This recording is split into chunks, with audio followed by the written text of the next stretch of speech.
O Brasil é conhecido como o país do carnaval, mas essa história é muito mais antiga do que a gente imagina. Então, as grandes civilizações da antiguidade, como a Grécia, o Egito e Roma, já faziam festas semelhantes e que inspiraram no futuro o carnaval.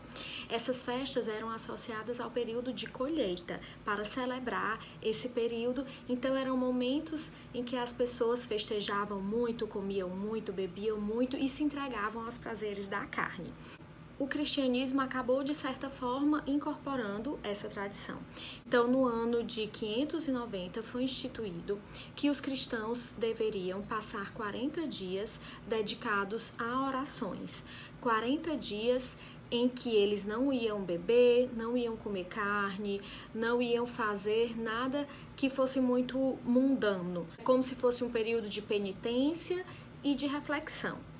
Então, o que aconteceu é que criou-se a tradição de, antes de começar esse período, que começa na quarta-feira de cinzas, a quaresma, antes de começar isso, as pessoas iam se jogar, iam comer muita carne, iam beber bastante, festejar, se entregar aos desejos, né, viver um período em que as regras sociais não seriam tão rígidas, seriam mais diluídas e elas poderiam fazer o que quisessem. Né? E assim começou a ser definido essa data do carnaval, que na verdade é uma data móvel e sempre antecede os 40 dias de quaresma. Então, quando a gente pensa nos prazeres da carne, a gente pode pensar não apenas literalmente no prazer de comer a carne, como no prazer de se entregar a algo que é mais instintivo, né? A algo que é mais vindo do desejo e que nos remete a características mais sombrias. E assim acontece até hoje. Na verdade, o carnaval funciona como uma forma de catarse. É um momento em que a gente respira, relaxa e pode se desfazer um pouco dos nossos papéis sociais e da regra e da norma e dos limites, né? Tudo isso é de certa forma transbordado. E aí, pensando na história do carnaval no Brasil, como foi que esse evento se tornou algo tão grandioso e tão conhecido e tão celebrado, começou com os portugueses. Os portugueses trouxeram a forma deles de celebrar o carnaval. Esse estilo de carnaval dos portugueses foi se misturando com algumas tradições africanas e foi sendo construído o próprio carnaval brasileiro, com as nossas características, com as nossas músicas, com os nossos costumes. Parece que o primeiro bloco de carnaval foi em Pernambuco. Surgiram blocos no Rio de Janeiro, em Salvador, não lembro qual é a ordem, mas essas 3 cidades são até hoje muito tradicionais nos festejos de carnaval. E juntamente com o carnaval, com a história do carnaval, foi surgindo muito a história da nossa música. A primeira marchinha de carnaval foi feita pela Chiquinha Gonzaga, que é o Abre Alas que eu quero passar. Não sei se o nome é esse, mas é essa marchinha. E aí depois foi também surgindo o samba, e foi surgindo as escolas de samba e essa competição.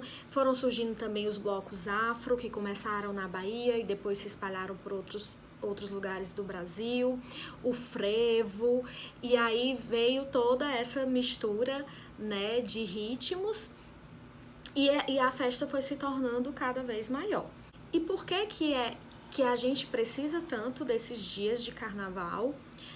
Para se soltar e para se liberar e se desfazer um pouco da máscara que a gente usa no dia a dia e poder usufruir de outras máscaras, de outras personalidades, de outras possibilidades, de misturas. No carnaval a gente não tem medo de ficar brega, a gente não tem medo de exagerar, porque é tudo permitido. Né? Então, por que a gente precisa que durante o ano sejam reservados 4 dias nos quais tudo é permitido? Porque nos outros dias a gente vive um contexto moral muito repressor. Então, tudo aquilo que não faz parte da norma ainda claro que isso vem mudando muito, mas ainda é reprimido. E aí acaba que o carnaval funciona como essa catarse. E isso muitas vezes acontece de uma forma bem exagerada, bem animalesca, né?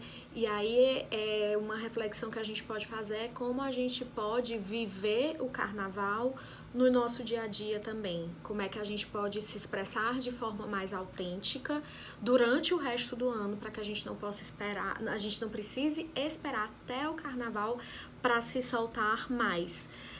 E aí, assim, eu sei que cada pessoa vive o carnaval de uma forma diferente. Tem gente que aproveita o carnaval para colocar as pendências em dias, para arrumar a casa, para colocar o trabalho em dia. Tem gente que trabalha mais na época do carnaval. Tem gente que aproveita esses dias de folga, que é um grande feriado no nosso país, para meditação ou para oração, vai fazer algum retiro, alguma coisa nesse sentido. E tem gente que se joga na folia, que quer se divertir, que quer aproveitar. Tem gente que aproveita também para descansar.